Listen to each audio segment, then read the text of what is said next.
Hello students, good morning to all of you. I am Ranveer Yadav sir, physics faculty. प्यारे बच्चों, हमने कल के लेक्चर में रिवाइज किया था करंट इलेक्ट्रिसिटी में पोटेंशियोमीटर। ठीक है, तो प्यारे बच्चों, हम पोटेंशियोमीटर के प्रिंसिपल को अच्छे से स्टडी कर चुके हैं। अब हम बात करते हैं एप्लीकेशंस ऑफ पोटेंशियोमीटर, और we can say that how potentiometer is used to compare EMF of two cell and to find internal resistance of a cell. So बेटे, राइटिंग कुछ करना नहीं है, ओनली आपको चीजों को समझना है। ठीक है, तो इसलिए अपना 100% फोकस बोर्ड पे रखिए। कोई भी पॉइंट समझ में नहीं आता है तो जैसे हम टॉपिक कंप्लीट करते हैं आप उसी टाइम हमसे पूछिए। ठीक है, पर बेटे बीच में डिस्टर्बेंस क्रिएट नहीं होना चाहिए, पूरा फोकस बोर्ड पे रहे सभी का। क्लियर? देखो बेटे अपना नेक्स्ट टॉपिक है explain how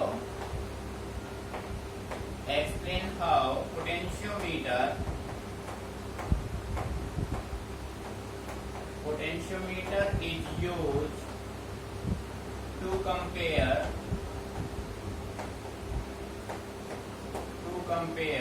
EMF of two cell। ठीक है, देखो बेटे ध्यान समझना है, ये जो हम थ्योरेटिकल पढ़ रहे हैं बेटे, सेम आप लेबोरेटरी में जब जाएंगे तो आपको प्रैक्टिकल भी करना होगा। ठीक है, हमें एक्सप्लेन करना है कि पोटेंशियोमीटर की हेल्प से आप दो सेल के ईएमएफ को कैसे कंपेयर कर पाएंगे। बेटे मान लीजिए आपके पास कोई दो सेल है, उन दो सेल में से एक सेल के रीडिंग नॉन है और दूसरे का रीडिंग अननोन है, यानी गायब हो गया, वेनिश हो गया है।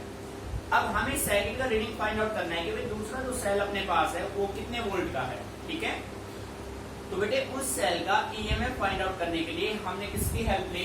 पोटेंशियोमीटर की। ठीक है बेटे, इस टाइप के क्वेश्चन में सबसे इंपॉर्टेंट इनका सर्किट डायग्राम, क्योंकि आप जो भी लिखने वाले हैं ना वो सर्किट डायग्राम से ही लिखने वाले हैं। बात समझ आ रही है? तो बेटे जिस बच्चे का सर्किट डायग्राम सही है ना, तो ये मान लीजिए उसके नंबर पूरे हैं। सर्किट डायग्राम आपने सही नहीं बनाया और आपने थ्योरी पूरा सही कर दिया, तो बेटे ये समझ लीजिए नंबर 0 मिलेंगे, क्योंकि आप जो थ्योरी वर्किंग करेंगे ना वो आप कंस्ट्रक्शन के बेस पे ही करेंगे। बात समझ आ रही है? तो सबसे पहले इसकी कंस्ट्रक्शन को अच्छे समझते हैं कि पोटेंशियोमीटर कंस्ट्रक्ट होता कैसे। ठीक है, जैसा कि हमने अपने प्रीवियस लेक्चर में डिस्कस किया था, किसी भी पोटेंशियोमीटर को कंस्ट्रक्ट करने के लिए उसमें जो आप रेजिस्टेंस वायर यूज करेंगे वो बना होगा कॉन्स्टेंटाइन, यूरेका और मैंगनीज से। स्टैंडर्ड रेजिस्टेंस वायर है और उस स्टैंडर्ड रेजिस्टेंस वायर का लेंथ मिनिमम 4 मीटर होगा, मैक्सिमम 12 मीटर। तो बेटे अब स्टार्ट करते हैं। देखो इसका कंस्ट्रक्शन, ये देखो बेटे, ये आपने एक स्टैंडर्ड रेजिस्टेंस वायर ले लिया। ठीक है, बात को समझना ध्यान से, कंसेप्ट को समझना है आपको। ये आपके पास हो गया एक स्टैंडर्ड रेजिस्टेंस वायर। क्लियर? ठीक है बेटे, इसको मैं नाम दे देता हूं AB। अब आपको कनेक्शन को अच्छे से ऑब्जर्व करना है, कनेक्शन को अच्छे से समझना है। ये देखो बेटे, कनेक्शन करेंगे कैसे हम? यहाँ पे हमने लिया एक की लगा दिया। क्या लगा दिया भाई? की, जिसका नाम है K। फिर यहाँ पे हमने लिया battery, negative positive negative positive. बेटे फिर यहाँ पे आपने ले लिया एक एमीटर। ठीक है, और ये कंडीशन मेंटेन किया।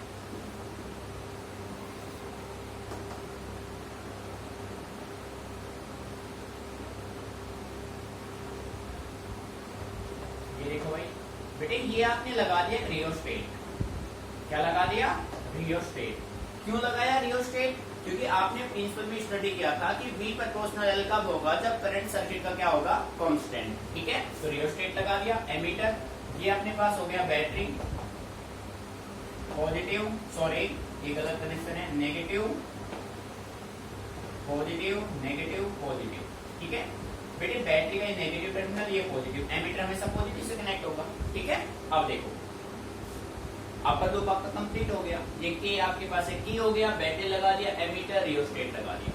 अब हम दो सेल को अरेंज कर लेते हैं। ये देखो बेटे, एक सेल ये हो गया जिसका ईएमएफ हो गया E1 और की को नाम दे दिया A1। बेटे सेकंड सेल अपने पास ये हो गया पॉजिटिव नेगेटिव, ये हो गया की A2 और इसका ईएमएफ हो गया E। समझ में आ रहा है बेटे? यहाँ पे आपने ये 2A की है बेटे, यहाँ पे लगा दिया आपने गैल्वेनोमीटर। क्या लगा दिया? गैल्वेनोमीटर। ठीक है, अब देखो आप ये कह सकते हैं standard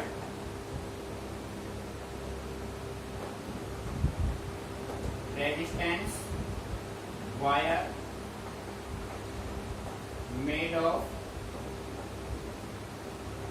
eureka constant and manganese. ठीक है, ये बात समझ में आ रही है। जो अपना रेजिस्टेंस वायर ए बी है किससे मिलकर बना है, ये एलओ से मिलकर बना है, या तो ये कांस्टेंट एन का है या यूरेका या फिर मैंगनीज का। ठीक है, अब देखो बेटे ये आपके पास दो सेल हो गए। सेल 1 जिसका ईएमएफ E1 है, की से कनेक्ट किया K1 से, ईएमएफ E2 की K2, ये एक टू वे की है। बात समझ आ रही है। ये आपका हो गया कंप्लीट अरेंजमेंट। तो बेटे यहाँ पे हमने नोट किया, let us connect the circuit, late us connect the circuit. ठीक है, ऐसा नहीं ना फिगर क्लियर। अब देखो बेटे आपको करना क्या है, गैल्वेनोमीटर लोकेट करेगा नल पॉइंट, यानी कि जब गैल्वेनोमीटर ना तो लेफ्ट साइड में ना ही राइट साइड में, लेफ्ट राइट में कोई भी डिफ्लेक्शन नहीं देगा, तो सेंटर में रहेगा, तो ये नल पॉइंट को शो करेगा। ठीक है, तो बेटे अपने पास एक जोकी होता है, आप जोकी को इस वायर पे, इस वायर का लेंथ हमें नॉन है ना भाई। आपने यहाँ से जोकी को स्लाइडिंग शुरू किया, ध्यान से समझना है, जोकी को स्लाइडिंग करना है आपको। ये देखो बेटे, सबसे पहले आप क्या कीजिए, अच्छे समझना, सबसे पहले आप की के और K1 को इंसर्ट कीजिए। ठीक है, सर्किट ओपन है तो आपको ईएमएफ मिलेगा। आप के और K1 को इंसर्ट करेंगे तो लोकेट कीजिए नल पॉइंट और रेजिस्टेंस वायर AB, और वो आपने क्या मान लिया बेटे, वो आपने मान लिया J1। क्या मान लिया, J1, और A से J1 तक का जो लेंथ होगा बेटे वो होगा L1। अब देखो कैसे हम इसको राइटिंग में लेते हैं। फर्स्ट इंसर्ट, बेटे सुनना है ध्यान से, फर्स्ट इंसर्ट की के एंड K1। सबसे पहले आपने की के और K1 को इंसर्ट किया, and locate null point on resistance wire AB, let it be J1। जब आपने की के और K1 को इंसर्ट किया तो बेटे आपने नल पॉइंट लोकेट किया रेजिस्टेंस वायर AB पे, उसको क्या नाम दिया, J1, और J1 का पॉइंट ऐसे लेंथ कितना हो गया, L1। बात समझ आ रही है। अब आप क्या कीजिए, इस कंडीशन में देखो सर्किट ओपन है, तो आप ये कह सकते हैं ईएमएफ ऑफ सेल किसके प्रोपोर्शनल होगा, पोटेंशियल अक्रॉस पोर्शन AJ1।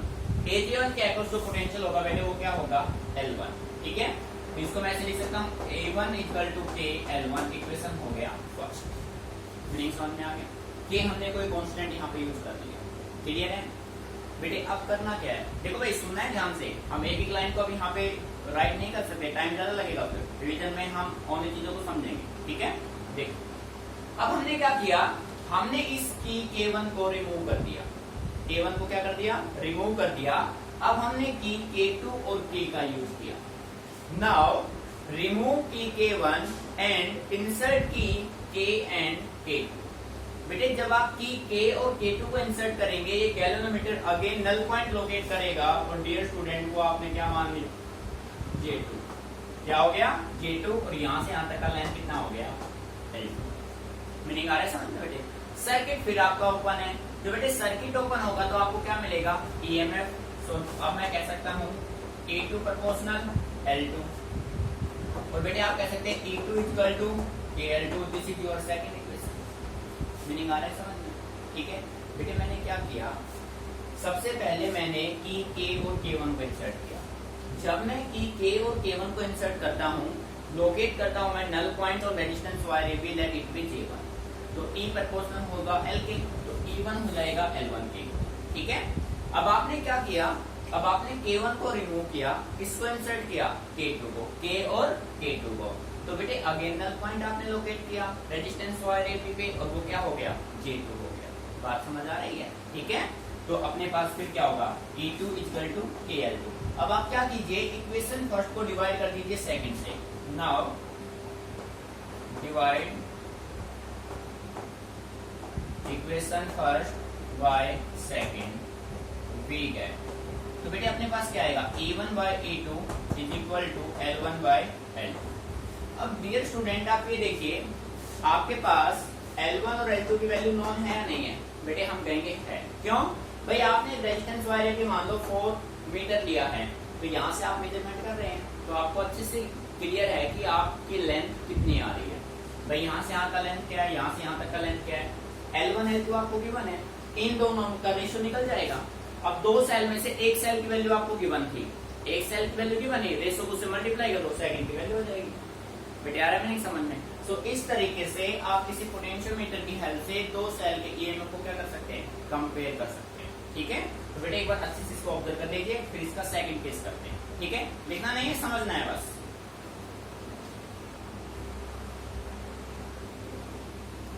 देखो बेटे, अब हम करते हैं अपने सेकंड केस को। अब हम पोटेंशियोमीटर की हेल्प से हम क्या करेंगे, to find internal resistance of a cell. बेटे पूरा फोकस बोर्ड पे रहे, हेडिंग चेंज होगा। Explain how potentiometer is used to find internal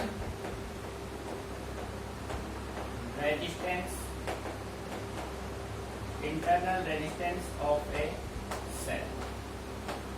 अब हमें किसी भी सेल का, मान लीजिए आपके पास हमने एक सेल दिया, सिंगल सेल है, आपको सिंगल सेल का इंटरनल रेजिस्टेंस फाइंड आउट करना है, किसकी हेल्प से, with the help of A potentiometer. ठीक है बेटे, देखो बेटे सर्किट जो अरेंजमेंट आपका होगा ना, आप अपर लूप को टच मत कीजिए, एज इट इज रहेगा, चाहे आप ईएमएफ कंपेयर करें या आप इंटरनल रेजिस्टेंस फाइंड आउट करें। चेंज होगा आपका लोअर लूप, तो कैसे होगा वो देखो, ध्यान दीजिए। ऑन लेसिस को चेंज करेंगे हम, बाकी सारा अपना सेम रहेगा भाई। ठीक है, ये देखो बेटे, अपर अरेंजमेंट आपका सेम रहेगा। अब आपको इंटरनल रेजिस्टेंस फाइंड आउट करना है, तो डियर स्टूडेंट ये हो गया, ये कनेक्शन कुछ इसमें में करेंगे आप।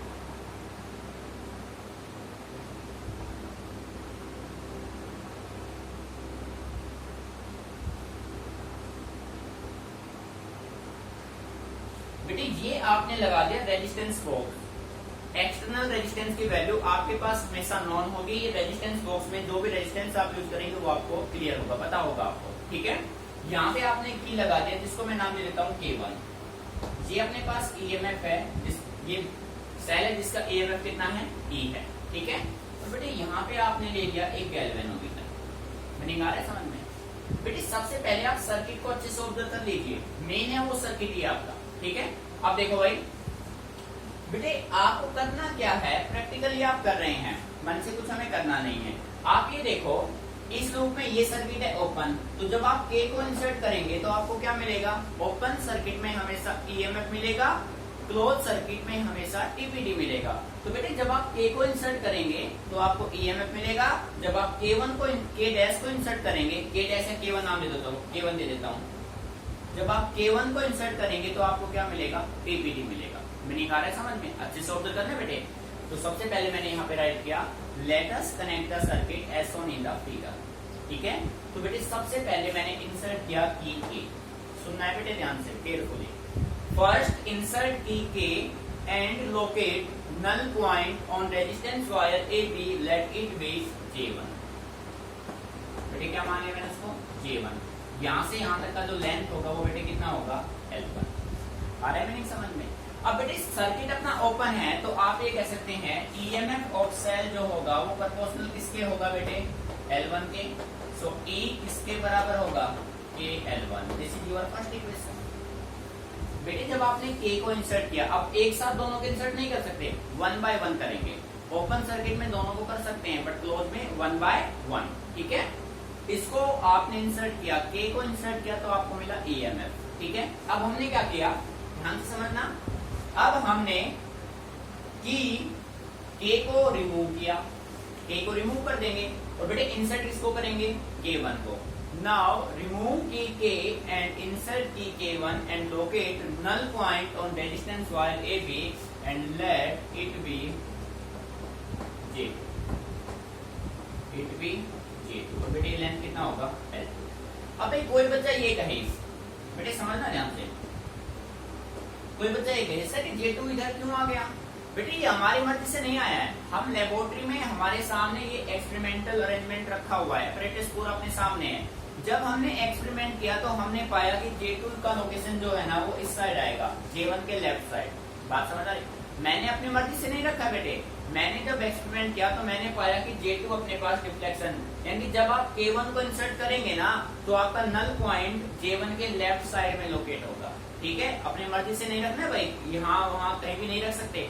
आप एक्सपेरिमेंट कर रहे हैं और आपके सामने जो यूनिट जो भी रीडिंग्स आ रहे हैं आप उसको नोट कर रहे हैं बस, ठीक है। पर बेटे अब देखो, ये सर्किट था ओपन, तो ओपन सर्किट ने हमें दिया ईएमएफ। ये सर्किट है अपना क्लोज, तो बेटे क्लोज सर्किट अपने को क्या देगा, क्लोज सर्किट देगा टीवीडी।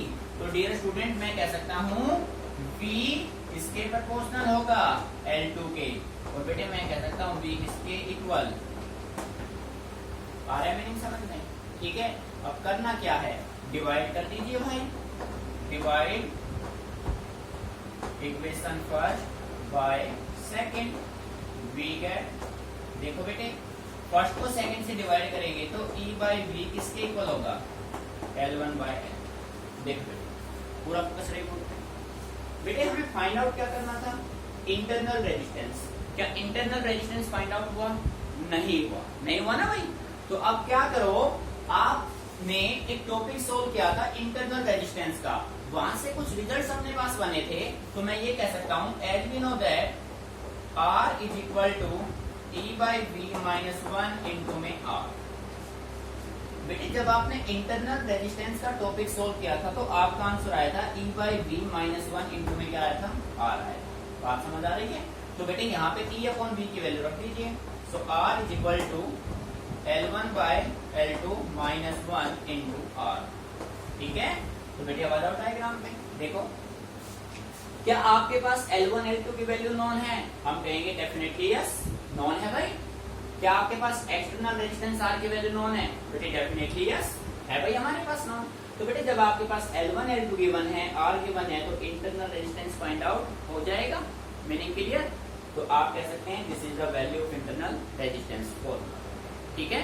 तो बेटे न्यूमेरिकल में आप इसका इजीली यूज कर सकते हैं। मीनिंग क्लियर, अच्छे से एक बार समझ लीजिए, नोट नहीं करना है, बस ओनली समझना है, ठीक है। कीजिए बेटे।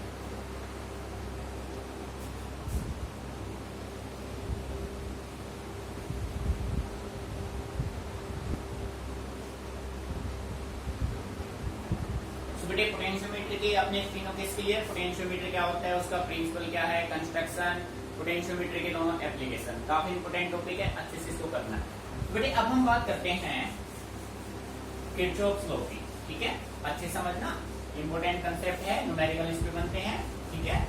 बेटे सुनो ध्यान से, बस भाई लिखना तो है नहीं कुछ आपको, बस कंप्लीट समझना है। तो बेटे पूरा फोकस रखिए बोर्ड पे आप।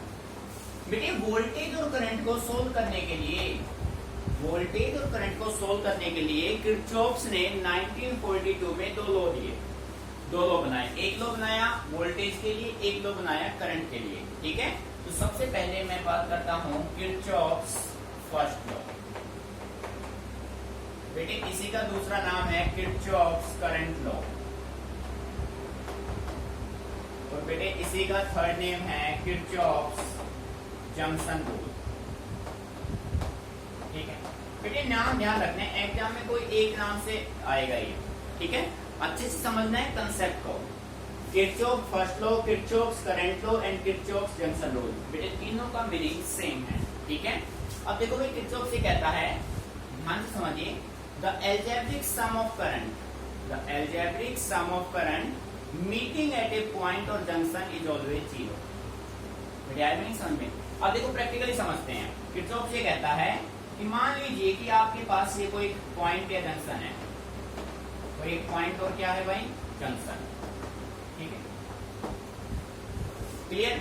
अब बेटे यहाँ पे एक करंट यहां से आया I1, एक करंट यहां से आया I2, एक करंट यहां से आया I3, एक करंट यहां से गया I4, एक करंट यहां से गया I5। जो मैं कहना चाह रहा हूं मीनिंग समझ में आ रहा है। बेटे आप देखो ये अपने पास कोई पॉइंट और जंक्शन है, ठीक है। इस पॉइंट की तरफ I1, I2, I3 आ रहे हैं और I4, I5 से दूर जा रहे हैं। आप ये मान लो कि ये अपना रेवाड़ी का जंक्शन है, रेलवे स्टेशन है।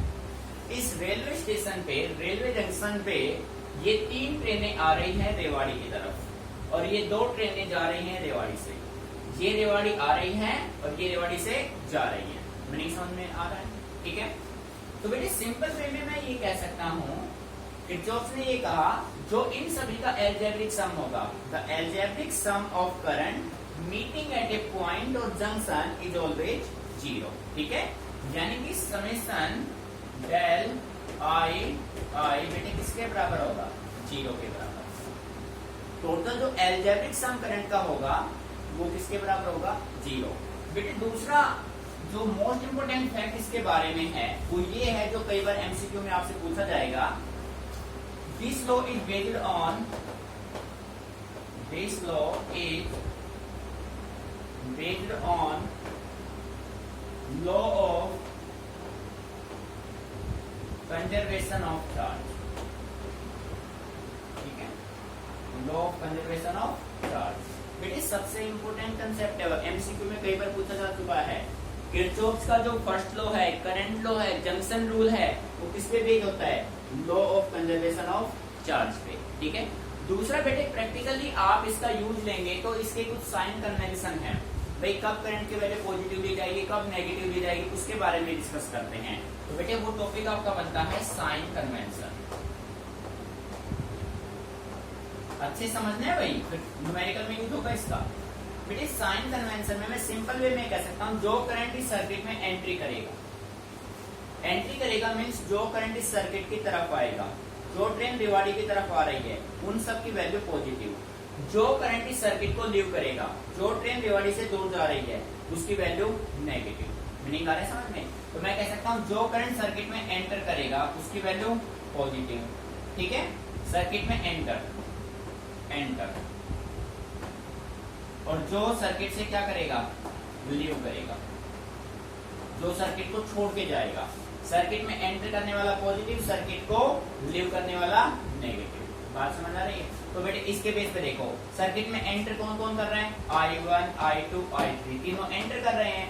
I4, I5 सर्किट को क्या कर रहे हैं, लीव कर रहे हैं। तो इसके बिहाफ पे मैं कह सकता हूं I1 positive, I2 positive, I3 positive, I4 negative, I5 negative, और बेटे सबकी वैल्यू किसके बराबर, 0 के बराबर। आ रहा है मीनिंग समझ में?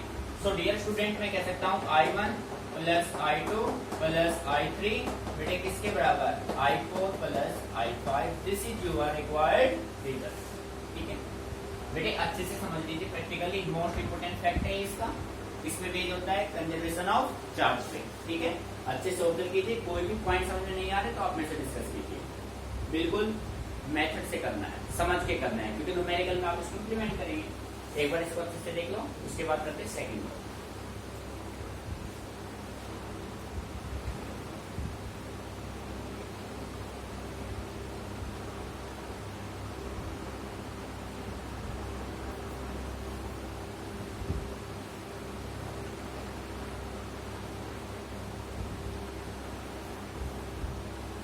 तो बेटे कॉपी हो गया भाई, समझ में आ गया, ठीक है।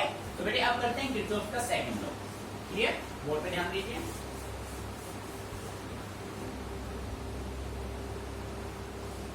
भाई करंट का लॉ आपने स्टडी कर लिया, बात करेंगे वोल्टेज के लॉ की।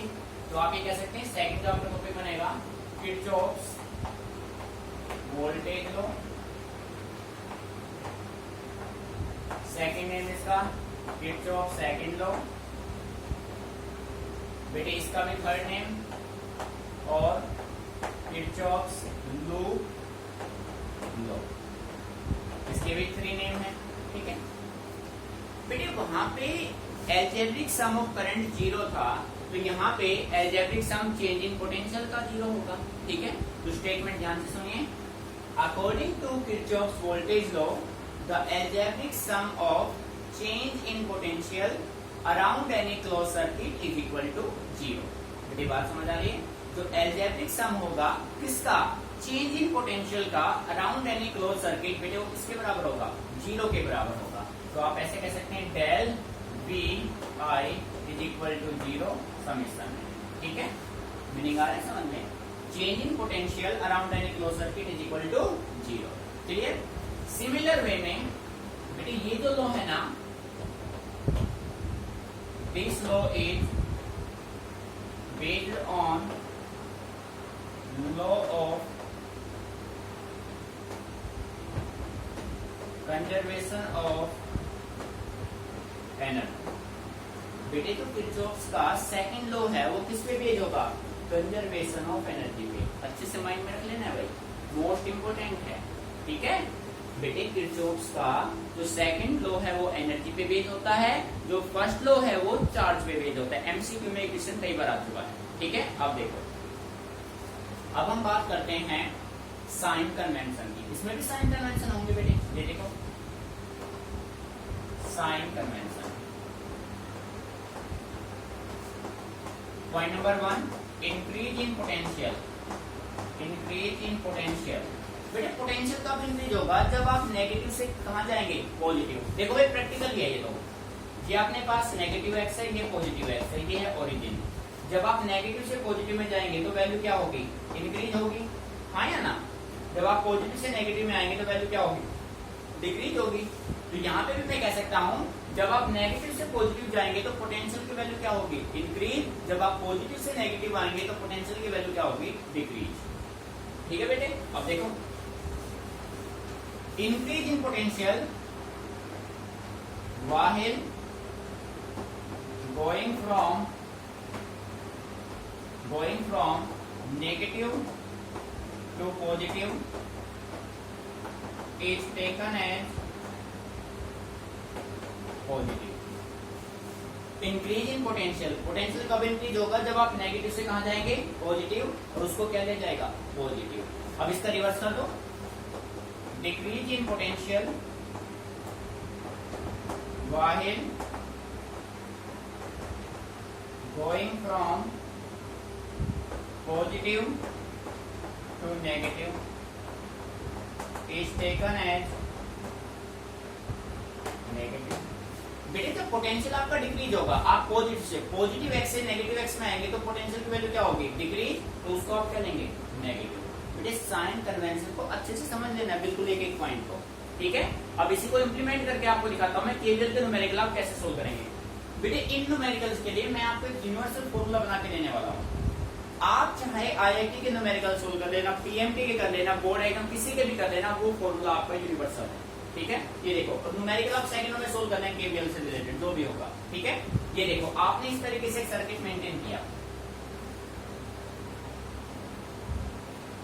बेटे समझना है, फोकस पूरा बोर्ड पर है, लिखना नहीं गलती से भी, ठीक है।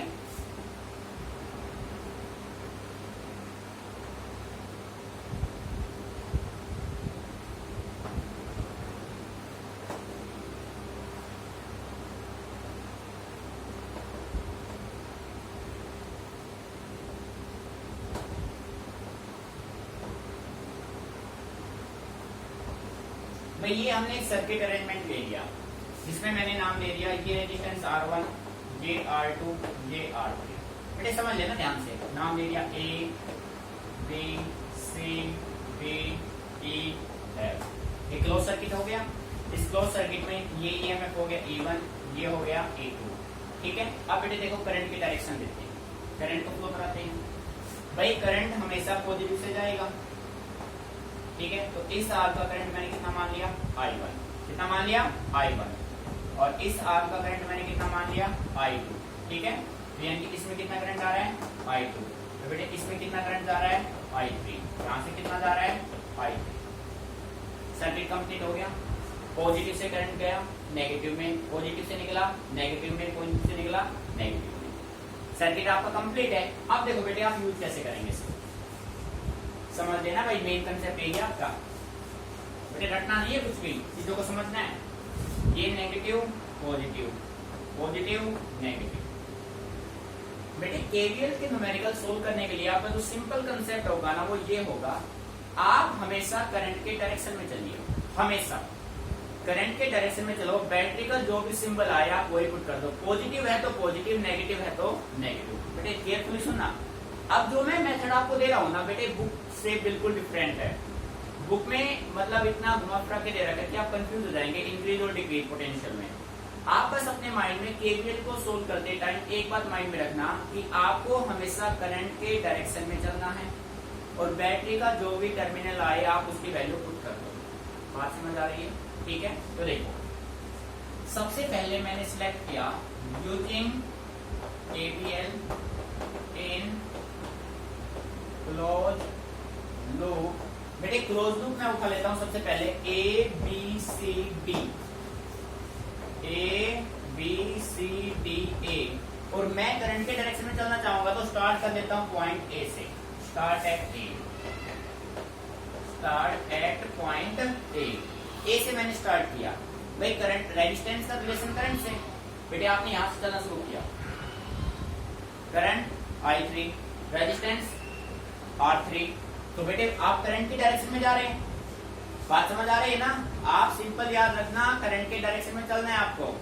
बुक से मैच करोगे आपका डिफरेंट बनेगा मेथड, बट आंसर सेम मिलेंगे बेटे। हमारा ये मेथड यूनिवर्सल है, करंट के डायरेक्शन में चलो, बैटरी का जो टर्मिनल आए वही वैल्यू पुट कर दो। यहाँ से अपना रिजल्ट क्या बनेगा? I3 R3। ठीक है भाई, अब देखो हम ऐसे जा रहे थे, ऐसे आ गए, अब हम ऐसे आए। यहाँ पे साइन क्या है? नेगेटिव, तो माइनस में क्या हो जाएगा बेटे? E2। आगे करंट के डायरेक्शन में चल रहे हो, करंट के डायरेक्शन में I2 R2 प्लस का I2 R2, लूप कंप्लीट। तो बेटे इन सब की वैल्यू किसके बराबर? 0। भाई किरचॉफ्स सेकंड लॉ यही कहता है, the algebraic sum of change in potential around any close circuit is equal to 0। बेटे आया लूप समझ में? देखो मैंने कैसे किया, मैं यहाँ से करंट के डायरेक्शन में जा रहा हूँ, I3 R3, बैटरी का जो है वही रखना है, नेगेटिव तो नेगेटिव, पॉजिटिव तो पॉजिटिव। नेगेटिव आया तो माइनस का E2, करंट की डायरेक्शन में आप आ रहे हो I2 R2, सब किसके बराबर? 0। This is your first equation. अब आप लूप उठा लीजिए, कौन सा? Second. In loop, in close loop कौन सा उठा लो बेटे? C D E आपका मन करे वहां से उठा लो, पर डायरेक्शन किसके में चलना है? करंट के में। कहां से चलूं मैं? C से। कहां से चलूं भाई? C से। मैंने यहां लिखा स्टार्ट एट C। ठीक है, तो बेटे यहां सबसे पहले बैटरी आया नेगेटिव, तो माइनस का क्या आया? E2, प्लस का डायरेक्शन में चल रहे हो ना, I2 R2, डायरेक्शन में चल रहे हो, बैटरी का नेगेटिव E1 प्लस का I1 R1, और बेटे इसके इक्वल 0। अब दो इक्वेशन हो गए, अब आप इन दोनों इक्वेशन को इजीली सोल्व कर सकते हैं। बेटे बात समझ आ रही है ना? ठीक है। सेकेंडली आप ये देखो, इसी के बेस पे मैं एक बात आपको और बताता हूँ, केसीएल भी मैं यूज कर देता हूँ न्यूमेरिकल्स के लिए। बेटे ये देखो, ये है I3, ये है I2, ध्यान से सुनना बिल्कुल केयरफुली, इसमें केसीएल भी अप्लाई करके दिखा रहा हूं मैं आपको। और बेटे ये है I2, सॉरी ये अपने पास था, ये अपने पास था I1। ठीक है, अब ये अपने पास था I2। बेटे ये देखो, I1 इस डायरेक्शन में है, I3 इस डायरेक्शन में है, दोनों के साइन सेम है, I2 इस साइड में है। तो केवीएल क्या कहता है? जो जंक्शन की तरफ जा रहे हो